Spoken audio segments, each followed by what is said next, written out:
So I was working late last night and I had my laptop actually on my lap, and it got so incredibly hot I had to put it on the table. It really got me thinking about what we're covering today. We always think it's just like electrical resistance, right? Mhm. Electrons bumping into stuff. But the papers we're digging into point to something way more fundamental. It's so much deeper than just, messy wiring. Hmm. We're talking about the thermodynamic cost of information itself. Right. Landauer's principle. Rolf Landauer figured this out at IBM, what, back in the 60s? That's him. He proved that the physical act of erasing information, that's what generates the heat. A specific amount of heat, too. Erasing one single bit costs a fixed amount of thermodynamic entropy. Exactly. Yeah. I mean, think about it. When you reset a bit from either a 1 or a 0 back to a blank state, you're destroying its history. You're losing information. You're losing information, and that means you're reducing the entropy inside the computer, so you have to increase the entropy of the universe outside of it.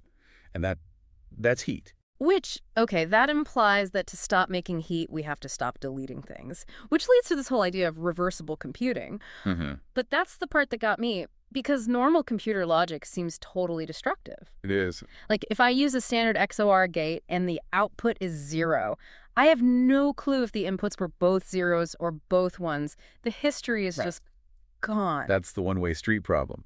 You can't rebuild the input from the output.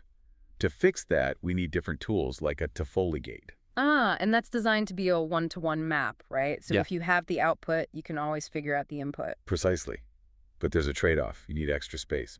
The helper bits, or ancilla bits, as the sources call them. Yeah, think of them as a mandatory scratch pad. You have to write down all your intermediate steps to keep the whole process reversible. But then, doesn't that just kick the can down the road? Your scratch pad fills up with all this garbage data you don't need anymore. It does. And if you just wipe the scratch pad, boom, Landauer's principle kicks in, and you're making heat again. You're right back where you started. That was the puzzle. And that's where Charles Bennett's big idea in '73 completely changed the game. He called it Uncomputation. It's such a brilliant, elegant solution. So he laid out this 3-step process. Step 1, you compute normally, and your ancilla bits fill up with all the history. Yep. Then step 2, you copy your final answer, the part you actually want, to a safe place. And step 3 is the magic. You run the entire computation in reverse. You literally feed the outputs back into the reversible gates, and the machine just undoes everything it just did step by step. It's like untying all the logical knots. So by the time you're done, the ancilla bits are perfectly reset to their original state. The analogy I love is walking into a field of fresh snow. You walk in to deliver a package, that's your result. Right, but if you just turned around and walked away, you'd leave footprints. You'd leave a trace. Instead, you perfectly retrace your own steps backwards, right out of the field. No trace left. The field is pristine. No entropy increase. You're recycling the computation itself to save energy. And, speaking of optimizing complex workflows, that actually connects really well to our partner for this deep dive, EmberSilk. Oh, it really does. If you're looking to streamline your own operations, EmberSilk is doing some amazing work with AI training and automation. They help you figure out where autonomous agents can actually make a difference for your business or even your personal life. You can check them out at embersilk.com. So after this, the sources take a huge turn. We go from, saving your phone's battery life to saving the quantum state itself. And this is where the stakes get so much higher. In a normal computer, garbage data is just clutter. In quantum computing, garbage data is fatal.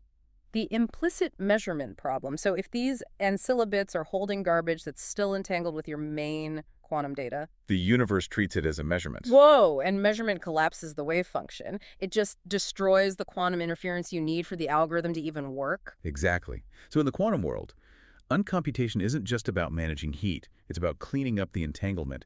You're hiding your tracks from the universe itself. It's just wild that the solution to a thermodynamic problem from the 60s is also the key to making quantum computers stable. And it's not just theory anymore. This is becoming hardware. I saw that.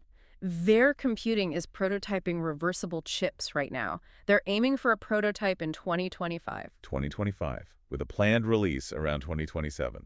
It's happening. That's incredibly close. I mean, we are really moving towards a world where computers could literally recycle their own energy, operating way below that old Landauer limit. It's a huge shift.